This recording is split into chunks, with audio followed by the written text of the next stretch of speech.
हिंद दोस्तों, welcome to Fauzia classes. सर्वप्रथम कुछ ही घंटों पहले एयर एक्सीडेंट में मारे गए हमारे दिवंगत साथियों और उनके परिवार वालों के प्रति गहरी संवेदना व्यक्त करते हैं। साथ ही साथ ईश्वर से प्रार्थना करते हैं कि उन दिवंगत आत्माओं को अपने चरणों में स्थान दें तथा परिवार को इस दुख की घड़ी में सहन करने की क्षमता दें। मित्रों, मैं अपनी वायुसेना के कैरियर में कई सारे एक्सीडेंट्स देखा हूं और उनके कई सारे इन्वेस्टिगेशंस को डीप स्टडी किया हूं। डिस्कवरी चैनल में एयर एक्सीडेंट के बारे में एयरक्राफ्ट इन्वेस्टिगेशन नाम का एक सीरियल चलता था and I used to study deeply on that matters. जहां से भी मुझे एयर एक्सीडेंट की कुछ किताबें मिलती थी मैं उनको स्टडी करता था और वेबसाइट पर भी पढ़ता था। So I have a deep interest. और हमारा वायुसेना में जो एयरक्राफ्ट के साथ तजुर्बा रहा है, मैं टोटल फाइटर स्ट्रीम में रहा हूं और हमने कई सारे क्रैशेस देखे हमारे फाइटर के, तो उस दौरान भी कई सारी चीजें निकल के आती थी। जो बेसिक थ्योरी है चाहे फाइटर की हो या ट्रांसपोर्ट एयरक्राफ्ट की, दैट रिमेन्स सेम। इस वीडियो में मैं अपने अनुभव से इस एयरक्राफ्ट एक्सीडेंट में क्या क्या पॉसिबिलिटीज बनती हैं उसको आपके सामने लेके आऊंगा। Please stay with me till the last so you will get a good clue. मैं इस वीडियो को हिंदी में सत्य बना रहा हूं जो जिससे हर आदमी को आसानी से बातें समझ में आ जाए, क्योंकि बड़ा टेक्निकल मैटर है, जहां जहां जरूरत पड़ेगी इंग्लिश यूज करना ही पड़ता है। इस वजह से मैं एक आम आदमी के उद्देश्य से इस वीडियो को बना रहा हूं। मित्रों, सबसे पहले यह आपको समझना है कि the investigation is in the very very very basic condition, basic that situation. किसी भी एयरक्राफ्ट के क्रैश में सबसे पहले रिस्पांसिबिलिटी होती है कि अगर कोई बचने वाला है तो बचाए, या दूसरी रिस्पांसिबिलिटी होती है cockpit voice recorder CVR and FDR flight data recorder, जिसको आम आदमी ब्लैक बॉक्स के नाम से जाना जाता है, जो कि कभी भी ब्लैक नहीं होता है। This black box is always in the orange colour और ये जहाज के टेल फिन साइड में यहां रखा जाता है, क्योंकि जब भी जहाज क्रैश होता है तो इस फिन के क्रैश होने की संभावना मिनिमम होती है, नील तो हो नहीं सकती, मिनिमम होती है। तो इस FDR के बचने की संभावना कम होती है, वह सब ज्यादा होती है। और इस FDR को ऐसे मटेरियल से बनाया जाता है, फायर प्रूफ, एक्सीडेंट प्रूफ, कि जिससे मिनिमम इंपैक्ट डैमेज इसका हो, मिनिमम फायर डैमेज हो, और डैमेज होने के बाद भी इतने सिक्योर्ड बॉक्सेस में रहते हैं कि उसमें से डाटा निकाला जा सकता है। कई बार ऐसा होता है कि हमको भी फॉरेन भेजना पड़ता था ब्लैक बॉक्स को वहां से निकालने के लिए। तो this black box is basically flight data recorder and CVR is cockpit voice recorder. Passenger aircraft के कॉकपिट के अंदर विस्पर साउंड, एक छींक, एक खांसी भी उसमें रिकॉर्ड होती है। दोनों पायलटों ने क्या बात की, ATC से क्या बात की, everything is recorded. Even though if you operate the switch टक, इट इज रिकॉर्डेड। कैप्टन ने को पायलट को बोला यू डू दिस टक, voice is recorded, so everything is recorded and that can not be switched off. दूसरी चीज flight data recorder. Flight data recorder में flying की क्या एल्टीट्यूड है, मतलब एल्टीट्यूड मतलब हाइट, स्पीड क्या है, इंजन परफॉर्मेंस क्या है, पायलट के थ्रोटल का, इंजन के थ्रोटल का पोजीशन क्या है, एंगल ऑफ अटैक क्या है, जहाज का एवरी परफॉर्मेंस, जितने भी मूविंग पैरामीटर्स हैं जो स्टेशनरी नहीं है, that is recorded in flight data recorder. There are many records. पहले शुरू में हम MiG-20 में थे तो पूरी फिल्म निकलती थी लंबी सी, उस फिल्म में हम स्टडी करते थे क्या पोजीशन रहा, जब पायलट ने थ्रोटलिंग रेस किया तो क्या हुआ। बट अभी ये सब चीजें डिजिटल हैं, उसको आप कंप्यूटर में डालेंगे, एवरीथिंग यू कैन सी। सो बिना इन चीजों की जांच किए कुछ भी कहना स्पेकुलेशन है, अधूरा है, इनकम्प्लीट है। फिर भी this is my prime responsibility कि मैं अपने अनुभव को साझा करूं, और अगर हमारा वीडियो किसी इन्वेस्टिगेशन एजेंसी तक जाए, क्या पता उनको किसी से क्लू मिले। कई बार ऐसा होता है कि आदमी को अनुभव की आवश्यकता होती है, यद्यपि उसका investigation AAIB aircraft accident investigation board या ब्यूरो जो इंडिया में है वो करेगी, and they are very experience and trained people. But क्या होता है, कई बार कोई क्लू इनपुट आम आदमी से भी मिल सकता है। सो इस इंटेंशन के साथ मैं इस वीडियो को बना रहा हूं। ये जरूर समझिए कि वेरी बेसिक है। पहले एयरक्राफ्ट की पूरी डायनेमिक्स को समझते हैं। ये बेसिक एयरक्राफ्ट का डिजाइन मैंने बनाया, इसको सेंटर फ्यूजलाज बोलते हैं या मेन बॉडी समझिए। This is wing, this is wing, this is cockpit, this is nose section, ये आपका स्टेबलाइजर है, दिस इज वर्टिकल स्टेबलाइजर। हमारे पास एक जहाज का मॉडल है, आप इसमें देख सकते हैं। ये आपका सेंटर फ्यूजलाज हो गया, ये आपके विंग हो गए। यद्यपि ये मिराज का मॉडल है, फाइटर का मॉडल है, basic design remain same. This is vertical stabiliser, this is horizontal stabiliser. Then how aircraft fly, जिसको पहले आप देखिए। और जहाज के विंग में 2 इंजन लगे हुए हैं। इस अभी एयर इंडिया 171 की जब बात करते हैं, ये बोइंग 787 जहाज है। दिस इज 787 बोइंग का 787। इसमें जी कंपनी का इंजन लगा हुआ है, वेरी पावरफुल इंजन है। 64,000 पाउंड्स से ज्यादा, 64 से 78,000 पाउंड्स के बीच में थ्रस्ट प्रोड्यूस करता। Thrust means power to push forward. तो इतना थ्रस्ट है इन दोनों इंजन में। मैं आपको एक एक चीज इतना डीपली समझाऊंगा आम भाषा में कि यू विल बी सरप्राइज्ड कि आपको घर बैठे सारे चीजें समझ में आएंगी। तो जहाज के विंग में इंजन लगा है। मिराज में ये इंजन नहीं है, ये ड्रॉप टैंक्स हैं। मिराज में ये इंजन पीछे ही रहता, सिंगल इंजन एयरक्राफ्ट है तो पीछे रहेगा। अब देखिए क्या होता है, जहाज जब टेक ऑफ करता है इंजन के पावर से टेक ऑफ करता है। जहाज के ऊपर 4 फोर्सेस काम करते हैं। लिफ्ट, ऊपर उठाना। ड्रैग, जहाज आगे बढ़ रहा है तो पीछे की तरफ हवा का दबाव, हवा का घर्षण पीछे करेगा। और इसका जहाज का वेट, लिफ्ट ऊपर उठा रहा है, जहाज का वेट नीचे आ रहा है। तो ये सारे फोर्सेज इसमें काम कर रहे हैं। अब इसमें अगर कोई फोर्स डिसबैलेंस होगा तो निश्चित रूप से जहाज का इक्विलिब्रियम जो है डिस्टर्ब होगा। मान लीजिए जहाज का वेट लिफ्ट से ज्यादा हुआ तो क्या होगा, जहाज नहीं उठेगा। जहाज का लिफ्ट ज्यादा होगा तो जहाज उठेगा। जहाज की स्पीड जहाज के ड्रैग से अगर कम हो गई तो क्या होगा, जहाज आगे नहीं बढ़ेगा। Like this. तो एक फोर्स दूसरे को ओवरकम करके आगे बढ़ता है। जब ये वर्टिकल स्टेबलाइजर है, जब पायलट इसको इधर दबाता है तो जहाज इधर या करेगा, जिसको बोलते हैं yawing. This is called yawing. और ये विंग है, जब विंग में फ्लैप्स लगे होते हैं, इन फ्लैप्स को जहाज जब पायलट ऐसे टर्न करता है तो जहाज यूं banking, this is called banking. ये बेसिक डिजाइन आप समझ लीजिए। जहाज को जब टेक ऑफ करना है, पायलट कंट्रोल स्टिक खींचता है तो ये जो हॉरिजॉन्टल स्टेबलाइजर है ये ऐसे उठ जाते हैं। जब ऐसे उठते हैं तो हवा इधर स्ट्राइक करती है तो नोज उठ जाता है। जब नोज उठ जाता है तो पायलट टेक ऑफ करता है। लैंडिंग टाइम पर स्टेबलाइजर के पोजीशन को पायलट उल्टा करता है तो हवा का दबाव ऐसा आएगा तो नोज डाउन हो जाता है।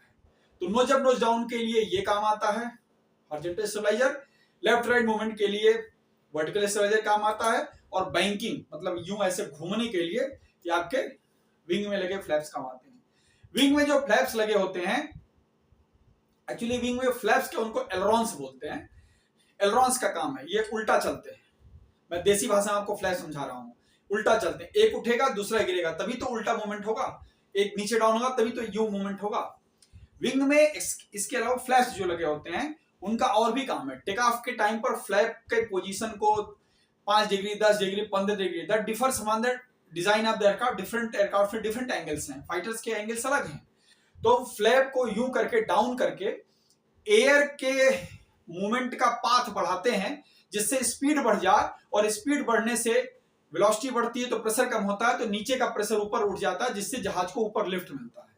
तो इस फ्लैप को हम टेक ऑफ के लिए यूज करते हैं। अब आइए इस बात को समझते हैं।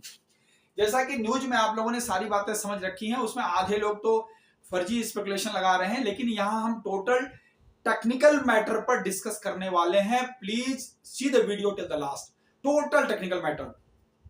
मित्रों, जहाज के फ्लाइट पाथ को देख करके बिल्कुल भी नहीं लग रहा कि इसका टेक ऑफ के टाइम पर इंजन में कोई प्रॉब्लम है।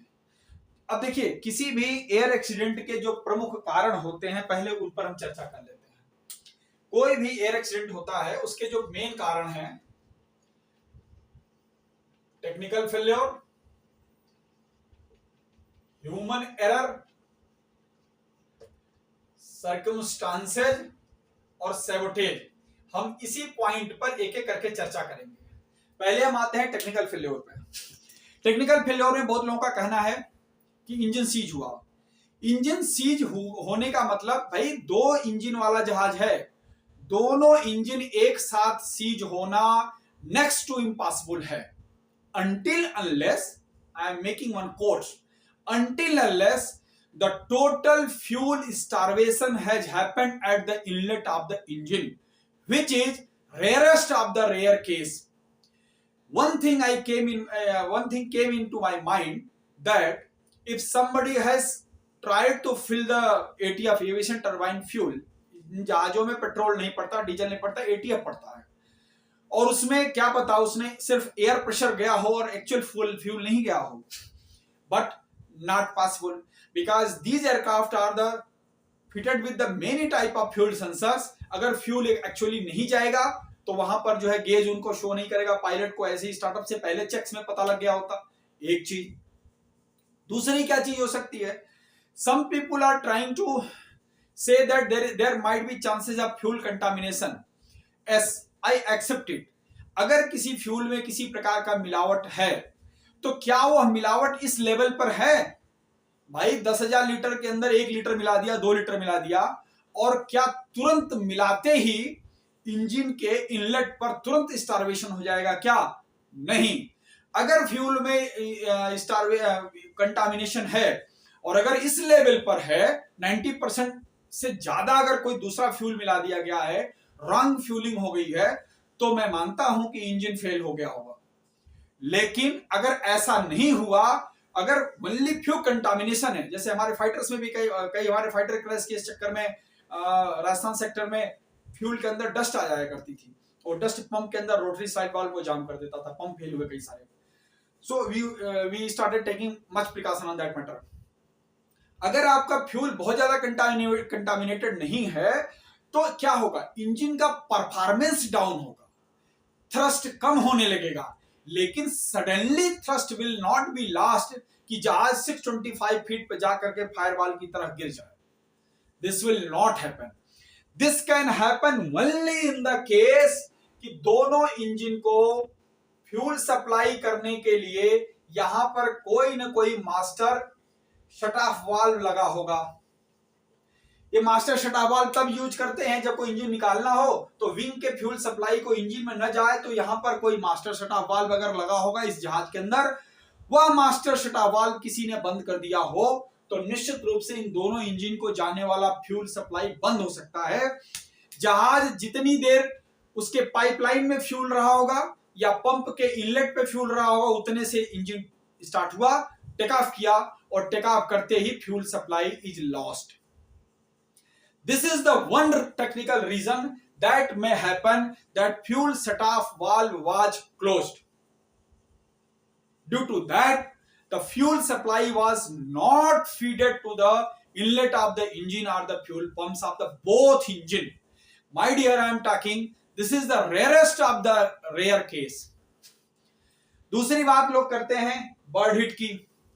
भैया बर्ड हिट आप लोग क्या समझते हो? बर्ड हिट दोनों इंजन में एक साथ एक्सेप्टेड। दोनों इंजन में बर्ड हिट होने पर इंजन ऐसे कोई उड़ करके खत्म नहीं हो जाता है। बर्ड हिट होता है, ब्लेड डैमेज होता है, इंटरनल कंपोनेंट डैमेज होते हैं, टरबाइन डैमेज होती है, थोड़ी देर के लिए इंजन स्लगिश हो जाता है क्योंकि उसका एरोडायनेमिक्स चेंज होता है ब्लेड्स का, तो कोई ब्लेड डैमेज हो गया, एयर फ्लो डैमेज हुआ, एयर फ्लो डिस्टर्ब हुआ, इंजन का परफॉर्मेंस कम होता है। बर्ड हिट होते ही कॉकपिट में इंजन का आरपीएम डाउन होता है। आरपीएम मतलब I am talking about speed of the engine, revolution per minute, engine का आरपीएम डाउन होगा। ऐसा नहीं होगा कि बर्ड घुसे 4 5 6 8 10 बर्ड घुस गए और तुरंत इंजन फेल, जीरो। वो भी फेल होने में 3 4 5 7 10 मिनट ले लेगा इंजन डाउन होने में। बर्ड हिट होगा, हो सकता है फायर हो जाए, हो सकता है। ऐसा भी हुआ है कि फाइटर्स में बर्ड हिट हुआ, फाइटर में बर्ड हिट हुआ, pilot has glided the aircraft after engine switch off. इसको फ्लेम आउट बोलते हैं, इंजन फ्लेम आउट बोलते हैं। मतलब इंजन के अंदर जो आग जल रही है that is out, it is called engine flame out, जिसको आम भाषा में इंजन बंद होना आप समझते हैं। तो पावर लॉस के पीछे जो कारण है, पहला कारण ये हुआ फ्यूल सप्लाई इज क्लोज्ड। दूसरा कारण ये हुआ कि बर्ड हिट अगर हुआ तो दोनों इंजन में एक साथ कम संभावना। तीसरा कारण हुआ बर्ड हिट के में भी आपको बता रहा हूं, जहाज टेक ऑफ से पहले रनवे पर क्लियरेंस दिया जाता है कि no bird activity found in the vicinity, otherwise उस बर्ड शूटिंग के लिए लोग लगे हैं, वो गन से लेकर के बर्ड मार रहे हैं एलपीजी सिलेंडर्स लगे हैं बर्ड हटाने के लिए, फिर भी बर्ड हिट होता है। मैं मान लिया।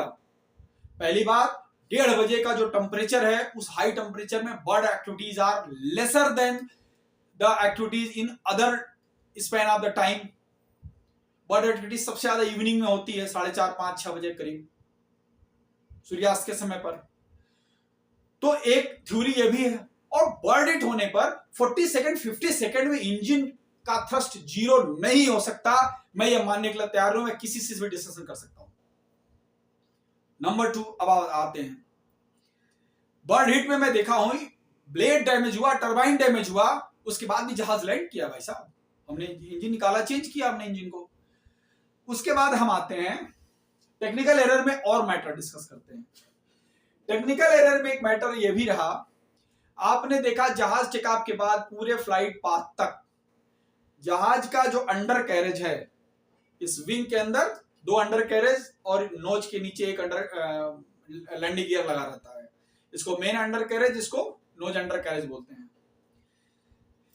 ट्रांसपोर्ट एयरक्राफ्ट में और पैसेंजर एयरक्राफ्ट में जहाज जैसे ही ग्राउंड से छोड़ देता है, मतलब टेक ऑफ स्पीड जैसे प्राप्त कर लिया, क्लियरिंग स्पीड प्राप्त कर लिया, तुरंत कैप्टन को, पायलट को अंडर कैरेज ऊपर करने के लिए बोलता है। जैसे अंडर कैरेज ऊपर करता है, 3 ग्रीन लाइट वहां दिख जाती है। 3 मतलब 2 पीछे के लिए, एक आगे के लिए, 3 ग्रीन लाइट मतलब अंडर कैरेज ऊपर गया, टक आवाज भी आती है अगर आप फ्लाइट में ट्रेवल किए होंगे। और यह काम जहाज जैसे ही ग्राउंड को, रनवे को जैसे ही छोड़ देता है, लगभग 50-60 से 100 फीट के बीच में पहुंचते ही पायलट जहाज के अंडर कैरेज को रिट्रैक्ट कर लेता है, अंदर खींच लेता है। उसका कारण है, जहाज को सबसे ज्यादा पावर की जरूरत बहुत ऊंचाई पर नहीं पड़ती। जहाज को सबसे ज्यादा पावर की जरूरत टेक ऑफ करते समय, जब उसको ग्राउंड छोड़ना पड़ता है, then aircraft needs the maximum power from the engine. अगर उसके अंडर कैरेज बाहर रहते हैं तो due to this high speed, undercarriage भी बहुत भारी भरकम है, there is a high drag, drag मतलब घर्षण, हवा का घर्षण हो रहा है पहिए के ऊपर। ड्यू टू दैट ड्रैग जहाज का थ्रस्ट कम होता है, पावर लॉस होता है। जहाज का इंजन उसको आगे बढ़ाने की कोशिश कर रहा है और हवा टकरा करके उसके अंडर कैरेज पर उसकी स्पीड को कम कर रही है। So as the aircraft just lift from the ground, pilot की कोशिश रहती है कि अंडर कैरेज को ऊपर कर ले। देयर इज अ लीवर, टक, 3 अंडर कैरेज ऊपर जाएंगे, टक, और 3 ग्रीन लाइट आ जाएंगी। उसे पायलट को बोलना भी पड़ता है, ऑल 3 ग्रीन। इसमें जो सबसे बड़ा अलार्मिंग फैक्टर है कि जहाज टेक ऑफ करने के बाद 600 फीट तक गया, अंडर कैरेज रिट्रैक्ट क्यों नहीं हुआ। अब मैं आपको बता रहा हूं, ये अंडर कैरेज रिट्रैक्ट होता है with the help of hydraulic pressure. Hydraulics का मतलब when liquid is under pressure, इसका हाइड्रोलिक्स। हाइड्रोलिक फ्लूइड एक अलग टाइप का फ्लूइड होता है, वो आपका जहाज का तेल नहीं है, फ्लूइड है। मतलब जैसे आपके बुलेट के अंदर डिस्क ब्रेक में अलग से तेल पड़ता है, वो इस टाइप का फ्लूइड है। लेकिन बोइंग 787 जैसे बड़े ड्रीम लाइनर और सेफ एयरक्राफ्ट में एक सिस्टम नहीं रहता। आप इंजन तो 2 देख ही रहे हैं, आपके हाइड्रोलिक्स पे भी 2 स्टैंड बाई सिस्टम लगे हुए हैं। हाइड्रोलिक अगर फेल हुआ, क्या होगा? हाइड्रोलिक पंप फेल हो गया, सप्लाई नहीं है, there is a emergency hydraulic pump, there is auxiliary hydraulic pump. 2 pump लगे हैं, एक फेल हुआ, दूसरे के फ्यूल से, के ऑयल प्रेशर से अंडर कैरेज या अदर सर्विसेज ऑपरेट हो जाएंगी। अगर वो पूरा हाइड्रोलिक सिस्टम फेल हो गया, उसके बाद न्यूमेटिक सिस्टम भी लगे हुए हैं, उसके बाद बहुत सारे एयरक्राफ्टों में एक तीसरा भी सेफ सिस्टम लगा हुआ है, इलेक्ट्रिक सिस्टम भी। पायलट उसके बाद इलेक्ट्रिकली ऑपरेट करने की कोशिश करेगा, इलेक्ट्रिक सप्लाई जाएगा, उस मोटर को एक्चुएट करेगा और मोटर के एक्चुएशन से फिर अंडर कैरेज अंदर आ जाएगा। तो ऐसे 2-2, 3-3 सेफ्टी लगे हुए हैं। ऐसे बड़े पैसेंजर एयरक्राफ्ट में सिर्फ एक सेफ्टी सिस्टम कहीं होता ही नहीं है। तो मैं ये मानने के लिए तैयार नहीं हूं कि अगर हाइड्रोलिक फेलियर हुआ तो पायलट ने सेकंड थर्ड ट्राई नहीं किया, लेकिन पायलट ने 600 फीट तक एयरक्राफ्ट के अंडर कैरेज को रिट्रैक्ट क्यों नहीं किया, यह सबसे बड़ा सवाल है। अब मुझे इसमें एक और चीज समझ में आई। कल परसों में एक वीडियो देख रहा था, उसमें एक रैम टरबाइन नीचे निकल के आई है। रैम टरबाइन क्या होता है? जब जहाज का इंजन फेल हो जाता है तो जो ऑक्सिलरी सर्विसेज हैं, जो इमरजेंसी सर्विसेज हैं, आपका केबिन है, आपका एयर कंडीशनिंग है, आपके बहुत सारे अदर सर्विसेज हैं, या हाइड्रोलिक प्रेशर ही है, उसके लिए जहाज में एक इमरजेंसी रैम एयर टरबाइन लगा होता है। रैम एयर का मतलब होता है जो आगे से हवा आ रही, दैट इज रैम एयर।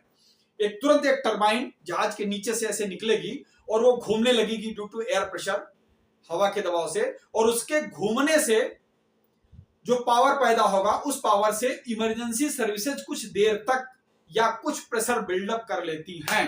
इस जहाज में मुझे एक ऐसा वीडियो दिख रहा है जिसमें मुझे, क्योंकि ब्लर बहुत है, लग रहा है कि RAM air turbine has come out. और रैम एयर टरबाइन कब आएगी? जब हाइड्रोलिक फेल्योर होगा या सिस्टम फेल्योर होगा या इंजन फेल्योर होगा, तभी आएगी। तो this is the biggest question, why the undercarriage was not retracted till this height. अब इसमें एक और चीज जोड़ लीजिए, ह्यूमन एरर पे आइए। इस ह्यूमन एरर में दो एरर हो सकता है, पायलट एरर और टेक्नीशियन एरर। टेक्नीशियन एरर का अभी कोई एविडेंस नहीं है, पायलट एरर में एक एविडेंस मिलने की कोशिश कर रहा है, उसको आप समझिए। हो सकता है कि जहाज ने जैसे ही ग्राउंड को छोड़ा, कैप्टन ने को पायलट को, या जो उस समय पायलट इन कमांड, जैसा आप लोग डिसाइड करते हैं कि तुम ऑपरेट करोगे मैं ऑब्जर्व करूंगा, या मैं ऑपरेट करूंगा तुम ऑब्जर्व करोगे। जनरली पायलट इन कमांड चारों तरफ आगे पीछे बाहर सारा चीज पर नजर रखता है, और जो को पायलट है he is flying the aircraft with the instruments. उन्होंने अंडर कैरेज ऑपरेट जब नहीं रिट्रैक्ट हुआ, उन्होंने को पायलट को बोला होगा कि रिट्रैक्ट द अंडर कैरेज। गलती से 1% में चांस बता रहा हूं, since there is no evidence, गलती से पायलट ने फ्लैप ऑपरेट कर दिया। और फ्लैप का क्या काम था? मैंने आपको अभी बताया कि जो विंग में फ्लैप्स होते हैं उनको हम लैंडिंग टाइम पर एक्सटेंड करते हैं, जिससे क्या होता है कि हमको ज्यादा टेक ऑफ टाइम पर एक्सटेंड करते हैं, ज्यादा लिफ्ट मिले और हम ज्यादा टेक ऑफ कर जाए। फ्लैप ऑपरेट हुआ, और अगर उस फ्लैप के कई सारे पोजीशंस हैं, बोइंग 787 के अलग अलग हैं, 0 डिग्री, 5 डिग्री, 15 डिग्री, 30 डिग्री ऐसे हैं। हमारे जहाजों में 15, 20 ऐसे कुछ थे। तो उस फ्लैप को अगर आपने उस समय ऑपरेट कर दिया एयर में, तो वो क्या करेगा? जो काम उसको लैंडिंग टाइम पर करना था वो काम वो यहां पे करने लगा। क्योंकि जैसे ही आप फ्लैप ऑपरेट करेंगे, वो तो मान लीजिए आपका ऐसे कोई सरफेस यूं है और आपने यूं कर दिया, what will happen? There will be air strike, there will be drag. और उस रॉन्ग सिलेक्शन ऑफ फ्लैप से हो सकता है कि आपके जहाज को लिफ्ट मिलना बंद हो गया। बट इसमें भी मैं एक लेस चांस ले रहा हूं। रीजन बिहाइंड कि मैंने ये पूरे वीडियो में देखा कि जहां से एयरक्राफ्ट का स्पीड ड्रॉप होना चालू हुआ, उसके बावजूद भी जहाज का नोज डाउन नहीं हुआ है। मतलब जहाज यूं ड्रॉप हो रहा है, यूं ड्रॉप हो रहा है। अगर flap, wrong selection of flap कोई चांस होता, जो मैं ह्यूमन एरर की बात कर रहा हूं, तो जहाज के नोज पर भी असर पड़ना था। एक चीज और इसमें कंफर्म है, अगर दो में से एक इंजन फेल हुआ होता तो जहाज या करता, जिसको मैंने अभी आपको बताया। जैसे आपकी ये जहाज है, एक इंजन फेल हुआ तो इधर का पावर खत्म, इधर वाला इंजन आपको ज्यादा धक्का देगा, तो आप क्या करेंगे? जहाज यूं हो जाएगा, जहाज यूं हो जाएगा। जिधर का इंजन फेल होगा यूं हो जाएगा। क्यों? क्योंकि एक तरफ तो पावर है नहीं, एक तरफ ज्यादा थ्रस्ट मिल रहा है, यूं फेंक देगा। फिर पायलट क्या करता है? इस वर्टिकल स्टेबलाइजर के हेल्प से फिर लाता है जहाज को सीधा। उस समय पायलट को क्या करना पड़ता है? स्टेबलाइजर को एक तरफ उस एंगल पर पुश करके रखना पड़ता है कि दूसरे तरफ के थ्रस्ट को थोड़ा न्यूट्रलाइज करके स्ट्रीमलाइन और इमरजेंसी लैंडिंग कराए। एक चांस क्या ऐसा हो सकता है कि एक इंजन फेल हुआ, पायलट ने गलती से दूसरा इंजन बंद कर दिया। This can happen, and this has happened also in earlier many accidents. This has happened. There is a big chance कि एक इंजन फेल हुआ और पायलट ने उस इंजन को स्विच ऑफ करने के बजाय दूसरे इंजन को स्विच ऑफ कर दिया। This might be a big reason.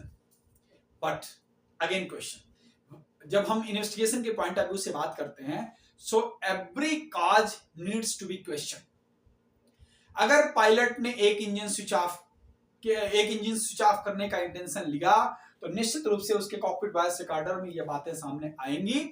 और जब भी इंजन फेल होता है पायलट तो एटीसी को कॉल देता है, लेफ्ट 1 गॉन, 1 गॉन, 2 गॉन, वो तो बताएगा, 1 थ्रस्ट लॉस, 1 पावर लॉस, कुछ तो कुछ बोलेगा वो। बट ऐसी कोई बात नहीं हुई, पायलट और एटीसी के बीच में सिर्फ मेडे कॉल हुआ। और आप बताइए टेक ऑफ की अगर 2 मिनट के अंदर जहाज क्रैश कर रहा है तो पायलट को और कुछ करने का मौका कहां मिलेगा? टेक ऑफ करने के बाद 59-60 सेकंड के अंदर जहाज क्रैश कर गया। सो अभी ये जो 2 मैटर मैं आपको बता रहा हूं कि गलती से दूसरा इंजन ऑफ हुआ, उसका भी चांस आपको इस कॉकपिट वॉइस रिकॉर्डर और एफडीआर में मिलेगा, क्योंकि एफडीआर में एक इंजन का पैरामीटर डाउन होते दिखेगा और दूसरे का उस समय कंटिन्यू रहेगा। लेकिन जहाज के टेक ऑफ का जो वीडियो बना है, जहाज के टेक ऑफ के वीडियो में इंजन के थ्रस्ट लॉस का जो साउंड आ रहा है वो बिल्कुल नहीं है। मैं अपने एक्सपीरियंस से बता रहा हूं, जेट इंजन का थ्रस्ट लॉस का जो साउंड होता है वो साउंड में अच्छी तरह पहचानता हूं। दोनों इंजन का जो साउंड आ रहा उस साउंड में हमको कोई भी abnormality till that sound is coming नहीं दिख रही। और ये बताइए टेक ऑफ के जस्ट 30-40-50 सेकंड बाद अगर कोई केस हो रहा है तो उसका कुछ न कुछ वार्निंग पायलट को ग्राउंड पर मिल जाता है। फ्यूल भी कम रहा होगा तो आरपीएम डाउन होने लगेगा। बर्ड हिट तो मान लीजिए टेक ऑफ के टाइम पर होता है, वो चीज अलग है। तो कुछ न कुछ गड़बड़ी रहती है इंजन में तो उसको मिलता। सो engine power loss at the ground मैं इसको रूल आउट करता हूं। अब आपके सामने तीसरा पॉइंट था सर्कमस्टांसेस। उस सर्कमस्टांसेस में आते हैं बैड वेदर, बर्ड हिट, कोई जानवर आ गया, ये आ गया, ये सारी चीजें हैं जो नहीं हुई है। बर्ड हिट का अभी भी कोई सिम्टम नहीं मिला है, वो सब देखा जाएगा। इंजन के जो मलबे में से जो इंजन के पुर्जे निकाले जाएंगे उसमें देखा जाएगा कोई ब्लड स्टेन्स है, कोई चिड़िया का कोई मांस वगैरह लगा है, फेदर लगा है, वो सब देखा जाएगा। फिर आप आते हैं सैबोटेज। यस, इस सिनेरियो में भारत जिस स्थिति में है, the cause of sabotage may be anything but the chances of sabotage can not be ruled out totally. हमको इस पॉइंट पर डाउट करना ही पड़ेगा और इस पॉइंट पर हमको बात करनी ही चाहिए। और ऐसा कई बार हुआ है। उस सैबोटेज में क्या लगेज के अंदर किसी प्रकार का एक्सप्लोसिव रखा गया, क्या किसी ने जानबूझ करके फ्यूल सप्लाई लाइन से छेड़छाड़ की, क्या किसी ने जानबूझ के एयरक्राफ्ट के इलेक्ट्रिकल वायरिंग सिस्टम में छेड़छाड़ की जिससे fuel pump suddenly switch off हो सके। इस पॉइंट ऑफ व्यू से भी इन्वेस्टिगेटिंग एजेंसीज को देखना चाहिए। ये सारी चीजें ऐसी हैं जिन पर एयरक्राफ्ट इन्वेस्टिगेशन बोर्ड और उनकी टीम निश्चित रूप से वर्कआउट कर रही होगी। बट एज ए लेमैन के हिसाब से मैंने अपने नॉलेज को आपके सामने एक्सप्रेस करने की कोशिश किया और ये बताना चाहा कि ये जो कारण मैंने आपको गिनाए हैं इनमें से ही कोई न कोई कारण मिलने वाला है। एक और इसमें अलार्मिंग फैक्टर आ रहा है, वो ये है, एक व्यक्ति कह रहा है कि मैं 11A सीट पर बैठा था और इमरजेंसी विंडो से कूद गया। यह चीज मुझे कुछ डाइजेस्ट नहीं हो रही है और मुझे बिल्कुल इस पर भरोसा नहीं हो रहा है। और वो आदमी वॉक करते हुए दिख रहा है, बाद में हॉस्पिटल में एडमिट है। निश्चित रूप से उसके बयान को भी लिया जाना चाहिए और डिटेल उसकी स्टडी करनी चाहिए। How in such a tragic accident this man has, he is telling that I jumped out from that emergency gate, did he try to open. उस 2 सेकंड में 40-50 सेकंड का टेक ऑफ के बाद का time मिला, उसमें किसी को कुछ समझ में नहीं आ रहा उसको इतना टाइम कैसे मिल जाएगा कि इमरजेंसी डोर खोल लेगा और वो कूद जाएगा। इतना आसान नहीं है इमरजेंसी डोर खोलना। इमरजेंसी डोर वगैरह ऐसे कहने के लिए सब है, एयर में इतना जल्दी कोई खोल नहीं पाता है। तो ये सारी चीजें थी, मैंने अपने नॉलेज के हिसाब से आपको समझाने की कोशिश की, जिसमें एक चांस मुझे समझ में आ रहा है कि पायलट ने गलती से या तो फ्लैप ऑपरेट किया, एक चांस हो सकता है।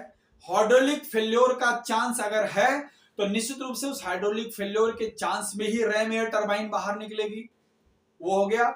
और हाइड्रोलिक फेल्योर हुआ तो ही अंडर कैरेज ऊपर नहीं गया, और फिर पायलट ने जब अंडर कैरेज ऊपर करने के लिए कहा तो गलती से फ्लैप ऑपरेट हो गया, ये चांस हो सकता है। सेबोटेज के चांस को निश्चित रूप से रूल आउट नहीं किया जा सकता है। मैं फिर सभी लोगों से ये कहना चाहूंगा, Boeing 787 is a very very safe aircraft. कोई भी कंपनी और कोई भी एयरलाइन ये नहीं चाहती है कि उसके साथ इस टाइप की कोई घटना हो। इससे उसका बिजनेस तो प्रभावित होता ही है, साथ ही साथ सबके सेंटिमेंट, कोई भी डेथ नहीं चाहता है जनरली, कोई भी इस टाइप का जो ऑपरेटर है।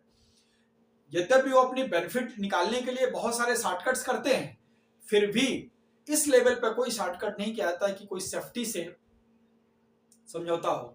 और ये जहाज कोई बहुत पुराने जहाज नहीं है। 2011-12 के दौरान ये जहाज बोइंग 787 जो है मार्केट में उतरे थे, और इनके 1000 से ज्यादा, आई थिंक 1100 सम जहाज अभी भी पूरे वर्ल्ड में उड़ रहे हैं, और 2000 से ज्यादा के इनके ऑर्डर हैं। तो ऐसा नहीं है। और आज तक जो एयर एक्सीडेंट हुए हैं उनमें कुछ ना कुछ रीजन क्लू आपको मिलता है। जैसे पैसिफिक ओशन पे एक जहाज का क्रैश हुआ था, उसमें भी ऐसे ही हुआ था, इंजन फेल, लेकिन उसमें कुछ ना कुछ आपको क्लू मिलता है, इसमें कोई क्लू नहीं मिला।